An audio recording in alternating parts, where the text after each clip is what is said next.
Please note, 50% deposit is required on all orders. Deposits are non-refundable.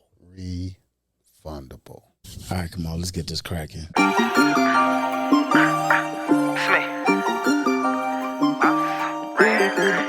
you picture this? Right there, good looking, baby. CYP got another one. I see y'all. Yeah. Can you picture this? You know, rocking with CYPT. Podcast of the D with Clay and the crew. It's like my CTV. They be giving the game out so much, you could take the same route. Especially if you take risks, this YouTube, you make sense. This program has been brought to you by Whiff, the Wash and Fine Fragrance Detergent, guaranteed to make your custom garments smell fresher and last longer. Imagine wrapping yourself in a cloud of freshness every single time that you use Whiff, the Wash and Fine Fragrance Detergent. Your clothes and your nose will thank you. What up, though? You are listening to the CYPT podcast, the podcast of the strongest, fastest, most powerful print shop on this side of the Eastern Seaboard. I am Just Niles. It's your boy Lance. And I am Clay. Also known as most circles as Fearless Leader. Fearless leader. See, they even got it on the side of my cup. The Game Giver's Cup. Man, so today we are talking about the plus and minuses, the checks and balances, the deposits for your business, especially this one. Yeah, we had to dedicate a whole podcast to just the deposits. Is really making sure that it's a lot of minimizing, no shows, cancellations, things like that, creating a customer relationship. It sucks when you debacle. Because you put in a lot of work. Yeah. To what you do here. This is a business. Effort. Yeah. It's the time zone that you can't get back. And when you done printed 1,000 flyers and 1,000 flyers, one fly shirt, 20 hats, mugs, custom shoes, Mylar bags, and then someone doesn't come back. Well, they may come back, but they may not come back when you want them to. You know what I'm saying? Oh, I get around to it. So, okay. I've had somebody come back 6 months later. Oh yeah, I'm trying to come pick up that shirt I had. What shirt? Which one? What shirt? It's 6 months later, bro. And you just not coming in? Yeah, here go my receipt. The words then faded off. I don't even know what this is. What is this? We asked for a 50% deposit here. When actually, no, I'm sorry. It's actually you always want. It's always better if the full payment is made. That just cuts down on a lot of hassle. Just in your business, in any business. That when the whole thing is paid, just cuts down on a lot of hassle and a lot of back and forth. However, sometimes exceptions are made. Right, and I want to get to that point too. Sometimes exceptions are made. The exceptions. Now, this business here, especially this business, the type custom of business, because it's custom. Mm-hmm. I mean, you come in here and you get custom whatever, shoes, shirt, hat, whatever. It's custom. It's made specifically for you, right? Right. So I can't take that and sell it again. This is for you. This is for you. I mean, of course, if it's like something generic, we may be able to get away with it. A lot of times might cover up something, but no, most of the time, an order that we get is for a specific person. Yeah. 90% of the time, the order that we get is for a specific person. So we have one of our talented graphic designers speak to the customer, and we really try to make sure that we get a full understanding of what they want, because we go for 100% satisfaction guarantee here, and they're like, I need 1 million shirts, 1,000. Okay. What's this much? Oh. Can I pay a deposit down and pay when I pick it up? And most of the time, it's okay.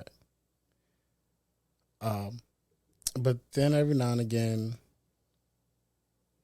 someone just doesn't come. Or actually, the one that really is worse than that is the person that pays a deposit and comes back and only wants one item out of the order. You can't split up orders like that. So it's really key when taking deposits to really explain your company's policy and procedure when you're taking a deposit. This not only goes along for us, but anybody out there that has a business. You might have different policies. You may only take 30% or whatever. You may take 50%.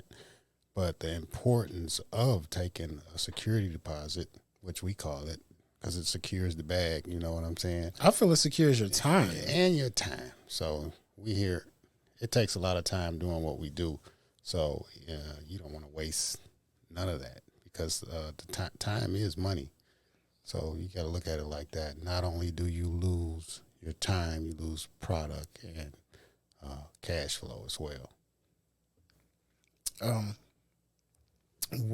Have you always decided to do a 50% deposit, or No, that only happened? No, it wasn't like that in the beginning. So it got to that point. It got to that point because I ran my business off sheer trust. You know, I had a lot of friends and family, you know, saying, and really those be the ones that say they're going to pay you, and they don't pay you, and it's just like their word. But they have to respect that, you know. This is your livelihood. This is your livelihood, exactly. So they should respect that, and and pay you what you want for, you know, your business. And I think it's a great idea to not only just tell them verbally, but we don't really have a lot of these. Signage. This right here, I thought of this today. So really these type of signs should be posted around your business. It can be little funny little signs, you know, to make you laugh or whatever. But they should be posted so you can actually just point at it. Where should it be posted? Right. Where? Everywhere. Like there's one here, there's one there, there's another one right there. Bro, we can't break this rule. So what you said, you know what, I'm actually glad you brought that up. When you're running your own business, clear verbiage, written and spoken, is written, spoken. It should be like on receipts. It should be verbally told to them. Pointed out several times. Clearly make sure explained. They clearly understand it, and so they don't have no problems. Yeah, when someone asks, you know, why do we take an order like this? I just have to point, ma'am, I'm so sorry. This is the company policy. There's nothing. You really got to understand, the policies became company policies because of this. Because of things like this. And you don't really want to like take nobody's like money, like if they want to cancel, but they have to really understand like some of the things that you might go through that they don't think about. Tell me how much you lose when there's a cancellation. Just off the rip, what do you know just got flushed? So it depends on different circumstances. Understood. Okay, so sometimes you may get a cancellation where you have put in the work. Mm-hmm. So there's the man hours. But let's say that someone comes in and makes a custom order, right? And you put in the work, right? And it's maybe done in the computer, and you're just doing graphic design, and then the actual shirt hasn't been made. So they might come in and say, you know, I want to cancel that. I want to cancel that order. And but you've been working on the layout or whatever, the design, maybe whatever it is, obituary or whatever. Right. And they for some reason just decide to cancel. I don't know, something made party canceled, something canceled. Right. So they want a refund because they say, you know, well, I haven't gotten the item and it's not produced. But on the back end, they don't see what may be required, you know, what you did, you know, on the back end. So, right. So you may have done some graphic work and they can't see that. Or you say, well, yeah, I started on it, but they're looking for a whole refund. There's been situations where it was already printed. Yeah, already printed. So that's why you have to be really upfront and tell them, there's absolutely no refunds on custom work, because once you start it, you already then invested time and effort into that. In some cases, I have said, I've done the artwork, so and custom in certain areas, I would just say, I'll just pay charge for you for artwork. the artwork. I'm not trying to get over on you. Like, listen, I'll explain to them, we did the artwork, so at least you have to pay for the artwork. I can't give you a full refund, and that's me bending the rules by, a little bit. But if you set those hard, stern rules, and then they know up front that, you can't get any money back. Right. But in certain situations, like it may be a long-time customer that you may have had. Well, that was my next question. When do you, in the custom business, when do you decide to give a refund and when not to? What are grounds for refund? Because it is custom. So that changes everything. Yeah, each case is it's case by case. It's case by case.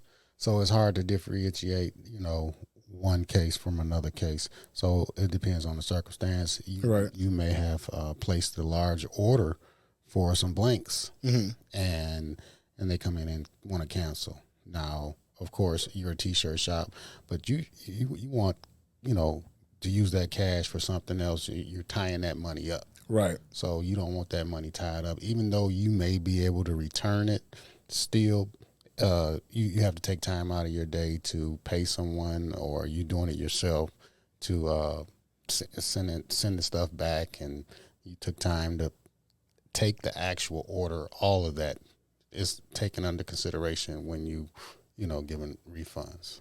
So a lot of times you see people say, like, you may order something and they say, well, there's a 10% restocking fee or something like that. No, tell me, what is that? I actually don't know about that. They'll take like 10% for you returning it because of the clerical paperwork or whatever they got to do. And it's a possibility that we could have even may have sold this item to someone else, and by it being tied up, if it's like a few items, that item could have actually been sold, and then you lose money that way as well. Oh, okay. So not only does I never even thought of that. Someone wanted a 5X purple shirt, but someone else came in and ordered it before them. Right. So you put that shirt So up. you put that shirt aside, and you got to tell this person, I'm sorry, I no longer have it in stock. Somebody else already ordered it. And not only that, the shirt may be worth, $10. Right. But the potential, what you could have lost on that shirt shirt could have been turned into there's a purple shirt right there. That shirt could have turned into a $40, $50 shirt. And then now you don't have that purple shirt. Now that person is like, well, let me go somewhere else, or so you lose that sale completely. So that's another reason why it's important to really establish those ground rules in the beginning, exactly, of the transaction before anything happens. So how did you get on 50%? You said some places may take 30, 50. Here we take 50. How many times did it take before you went, okay, something has to change?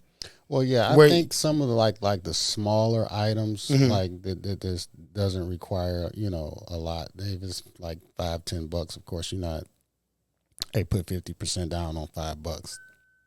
No, it becomes like when you get into the higher ticket items. Of course, a customer may not have, like, if it's $1,000, right, and or order. So you want them to put down 50% because you have to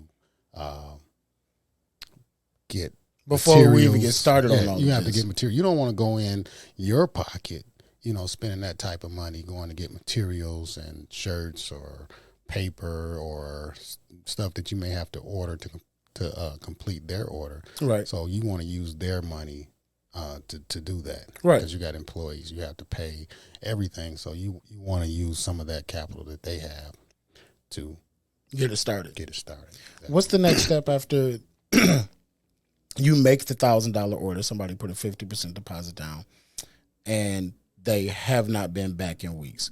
What's the immediate next step? How do you start to? Is there any way to save any of the loss? Well, you want to follow up with them. So make a phone call. So you want to make that phone call and be like, hey, we still got we still got this here for you. Waiting, and it's here ready for pickup. A lot of times, if it's like a big item, something that's like taking up a lot of space, you might want to charge them storage fees.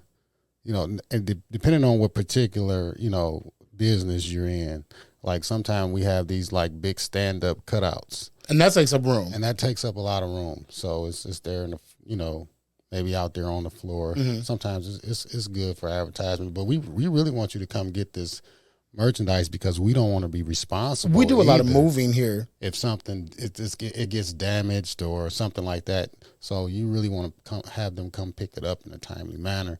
We don't want to be keeping your stuff all year. And one thing I wanted to say too is that you want a way to track all of your deposits that you got coming in. So that way, like after a certain amount of time, you can call them like he's saying. Because if you have no way of knowing, you can just be taking deposits, and like he's saying, it could be 6 months later. You be like, oh, you still had a shirt here? Like I forgot all about that. You should be constantly like trying to contact them like every 30 days or set a time for yourself to just track it. And you also want to have a way for them to pay online. Like here, we take PayPal, Cash App, so we can easily just call them like, hey, you need to pay your deposit off, or you have a storage fee that you need to pay off, and they can do it straight over the phone. I like Afterpay. I'm sorry. You would mention those other programs out because now when someone wants to take deposits or pay a deposit, there are programs for that. Right. Afterpay, things like that. Right. And Afterpay, I don't exactly know how that works on this end. I know you guys do, but it's a great option if you don't have all the cash. Like say for instance, a customer came in here. Now we do offer Afterpay, so you can just make 4 easy payments, and you don't have to like put up 50% down. So you can just hook up with Afterpay, and then we'll get paid, and then Afterpay will deal with you. So then that just keeps the books clean. Keep our books clean. So is Afterpay the only one that we use for us for deposits like that? Right now, right now, Afterpay is our primary source of something that requires like. It's like 1 million of them out now. Yeah, you got a lot of them out there. So what are some of the other ones, Lance? We got Quad Pay. I think PayPal got something going on. Yeah, PayPal Amazon is starting a new one too. So PayPal's doing it too. Yeah, PayPal's doing it. So and a lot of other companies. So you not being able to put down that deposit is going to be like a thing of the past. What ways do we track it here? You were mentioning that. How do we? Because I remember we weren't doing. Everything was kind of like handwritten, and things would get jumbled up all the time. So handwritten stuff, you don't want to do that handwritten stuff. Like, where's that receipt? And you can get lost. You can get out of track real easy.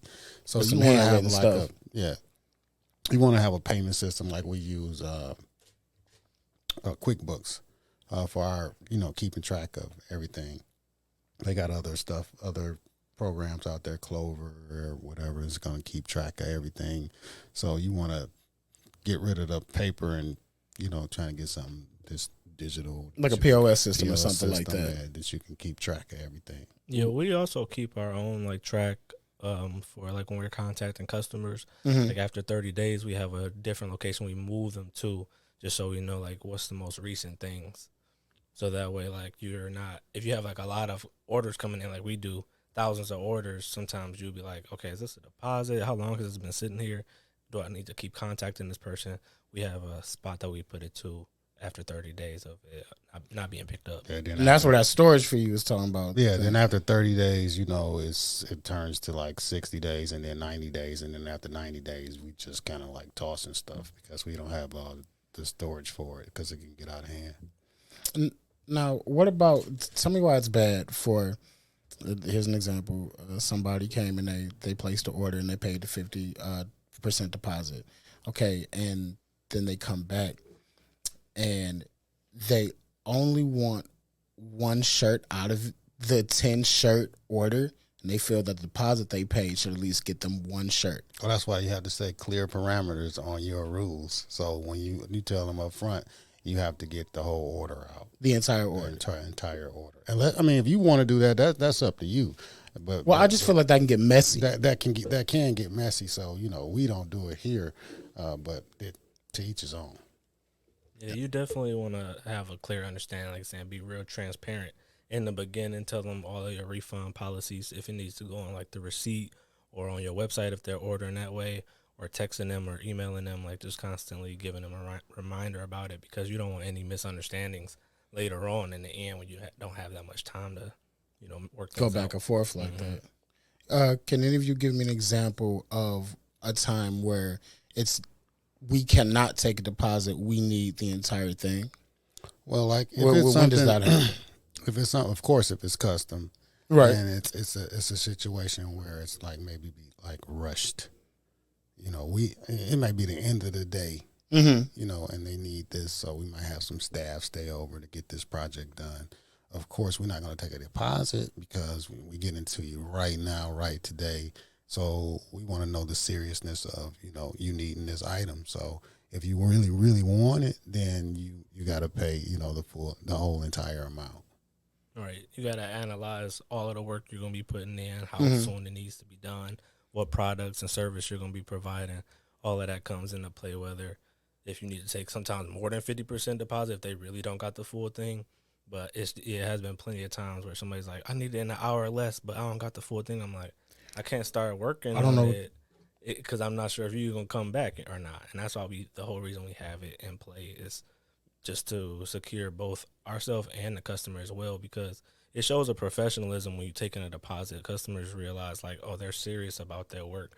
We're using that money to provide the service that you want, to buy the products that you want, to give the man hours, to pay the employees, to do the job that you're paying us to do. So I think when people see that we take deposits, they know that we are professionals.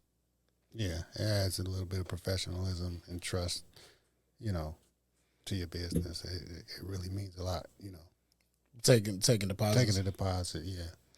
I hear that. Every now and again, tell me, when you have to do, you were talking about the return policy and things like that.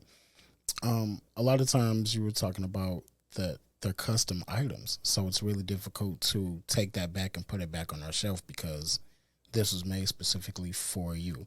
Are there ever times where you can work the situation out, like, okay, well, maybe there's something else that we can put on here. Like if this situation didn't work out, then maybe we can change the shirt, because we do a lot of customizing here. It's like going over something else. Of course, but then again, there are options. Yeah, if you get stuck, or is that working too much? If you get stuck in that situation, like it was $100 jogging suit, right? That a customer came and got their logo put on it and didn't come back.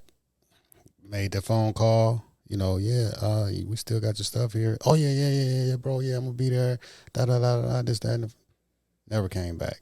So, like I said, you want to sell that garment. So you can put something, like we got ways of taking stuff off and maybe just putting something else on there, to get rid of it at a discounted price, of course.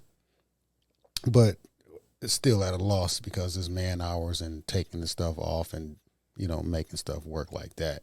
So you're still at a loss. And not only, so when a customer may say never come back or dodging you, so by you not even taking it, some people don't take a deposit at all, just doing it on the strength. And then you make. How does that happen? So you got a good friend. How does your that your homeboy call you and be like, yo, make me this and that and this and that. You say, I got you. Okay, so you take your materials, your man hours, and you put it together for them. Boom. Yeah, I got you done. Yeah, I'll be up there. Oh no. So you call him back next week, like, yo, bro, yeah, hey, you coming to get this? Your stuff? Oh yeah, I've been doing a lot and this and that and this and that. So not only do you lose, you ain't got no money, you ain't got nilch, nada. So not only do you lose that money, but this guy probably had been spending a lot of money with you prior, right? So he's not spending nothing now. He's not even coming back getting what he used to get. So you lost that money. Now you lost the sales that he would have came and got. But since he hasn't came and got that, now he feels some type of way. deep down. So now he not coming at all. Now you really lost. What do you mean he's feeling some type of way that he didn't? Because he know he got that stuff. So he know he wrong. He know he wrong. So he just gonna stay So he away. not gonna show up. He gonna stay away. You ever made that phone call? Like, hey, bro, listen, man, it's cool. You can't even get through after a while. It's like he see your number on the call ID. You know, like yeah, damn. You know, he might have fell into some, I don't know, financial difficulties or just like I don't know what may have happened. So after that happens, you were saying that there was a good customer, there was a good relationship between you and the person. Normally, this is how no deposit is taken. Yeah, it's a good relationship. They have credit with you. They got credit just on GP. They have credit with you. So now, obviously, this credit is no more. Let's say they do come back and they try to run the credit again. Now, how do you have to? The credit is messed up. How do you have to? You have to explain that at that point. No, it doesn't have. It doesn't have to be explained. What's understood? What's understood doesn't have to be explained. Another one. I mean, come on, bro. You know what you just did. I don't. It really. But it be the one. Yeah, it be your homies. But you know what? It's always the ones. The killing part. It be the ones that you know got that bread. Like he got that bread. Why would he not come pay? Bro, he coming back. Hey yo, yeah, I want to get this. I want to get that, this and that, and this and that. Yeah, it's gonna be like man, help me. You know I got you, bro. But that's like $1,400, and you so like, damn, I don't want to lose this sale. I know he good for it. I don't really want to like tell him like, hey, can I get that like 50% deposit? Anything. But yeah, I got you. You know he got bread in his pocket. He got credit cards. He drove up here in the Bentley.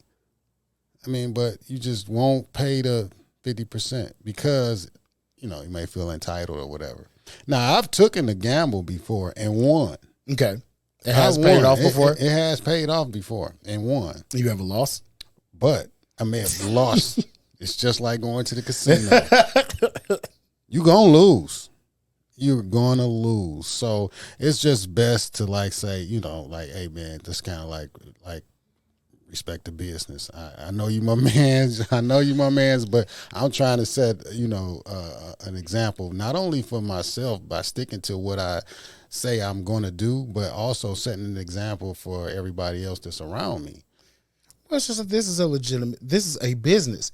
This is a place of business. It is a service to the community, and it is respectful to treat it like any other business you would treat it as such. Yeah, it's absolutely 100%.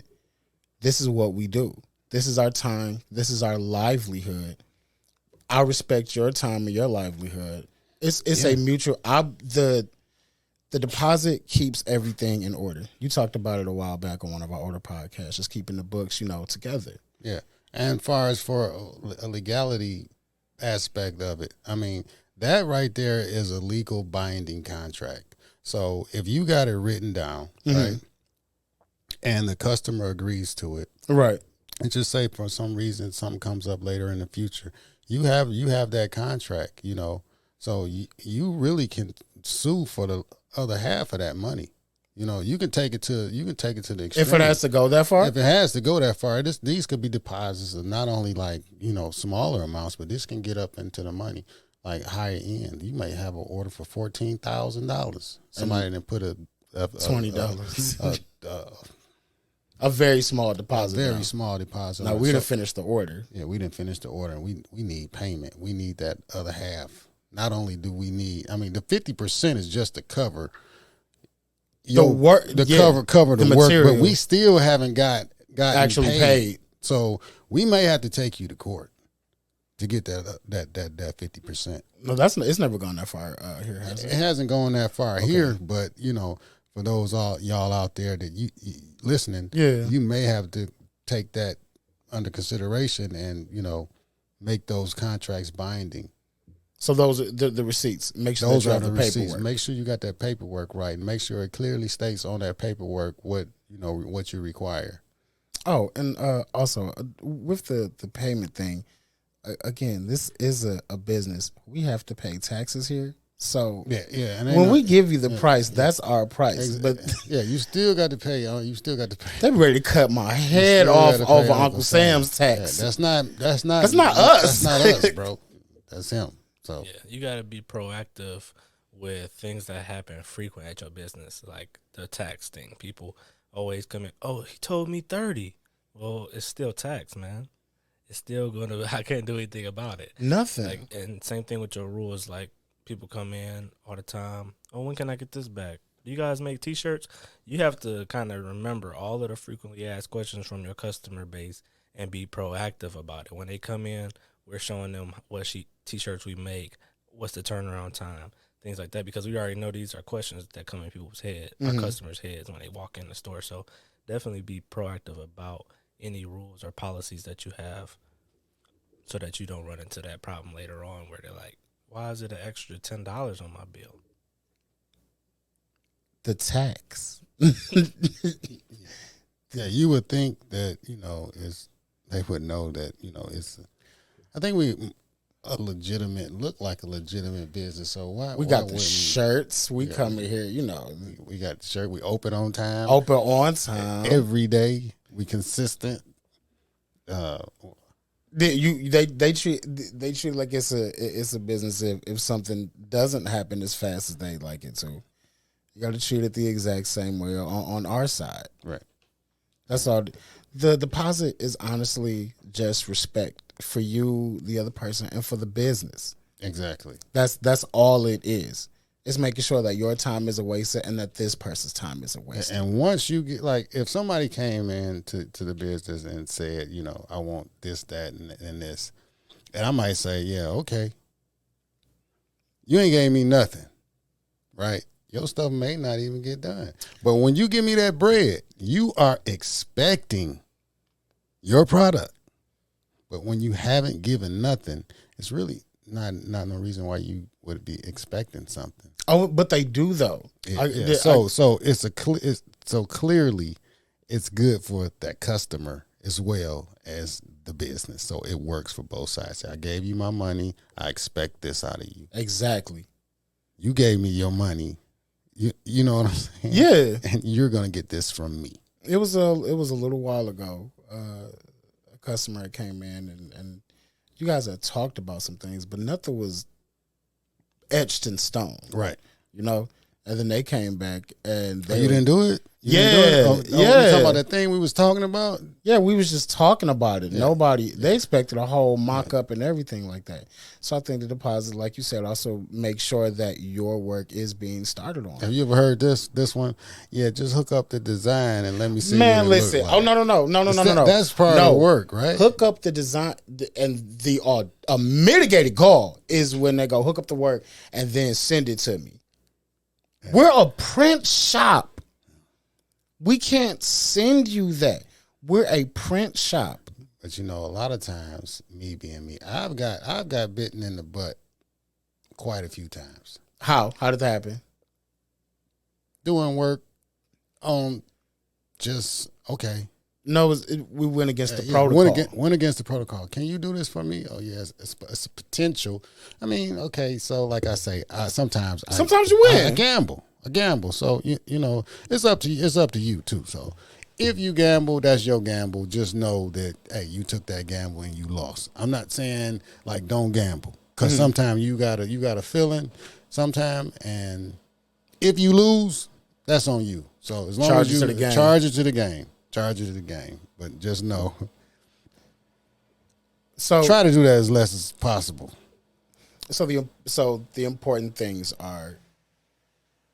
A deposit is just a mutual respect between both parties. Exactly. It ensures that your work is being worked on, and it ensures that our time isn't being wasted. Mm-hmm. Try to stick to your protocols as much as possible.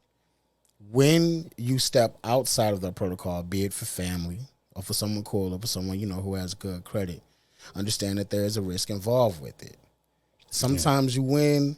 Sometimes you lose. But you want to mitigate those risks as much as possible. To guarantee that there is no, well, no, I guess that doesn't guarantee because so right, to keep it as low as possible, the deposit just helps. Just helps. That's all it is. No one is, and I'm not saying there's nothing wrong with getting a 100% full deposit. No, that's the goal. That's the goal. That's always the goal. You can pay him, and I would encourage you, especially for custom stuff, to have them pay in full. But just say that they couldn't pay it in full. Okay, well, we will take a 50% deposit. But once you take that deposit, understand the rules that come after that. You know, that's all it is. That's all it is. Please just be respectful to the business, whatever business you're dealing with. Whatever business you're dealing with. Be it us, be it your own personal business. Respect yours, respect ours. That's all we ask. We really enjoy being a service to the community. Everyone enjoys it. And it helps us. It helps us. It helps us keep doing what we're doing. Doing what we're doing. It helps us grow. It helps us be able to expand and do better for y'all out there. So once we got like $1,500 over there sitting in the corner, that can be used for other stuff. That way, you know. Oh, and then a lot of stuff we got to pay for. Let's try to stop asking black businesses for discounts. Yeah, please. That's that sign already up there. Please, let's stop asking. Let's try and ask them now. Please note, 50% deposit is required on all orders. Deposits are non-refundable. Refundable. Boogie. You have just listened to the Can You Picture This podcast, the podcast for the strongest, fastest, most powerful t-shirt/print shop on this side of the Eastern Seaboard. You can catch us in the heart of Detroit, Greenfield, and Grand River, Monday through Saturday, 10 a.m. to 7 p.m. Our address is 14223 Greenfield Road, Detroit, Michigan, 48227. Our phone number is 313-273-5000. Peace. Listening to CYPT podcast. You are listening to CYPT podcast. You are listening to CYPT podcast. CYPT podcast. CYPT podcast.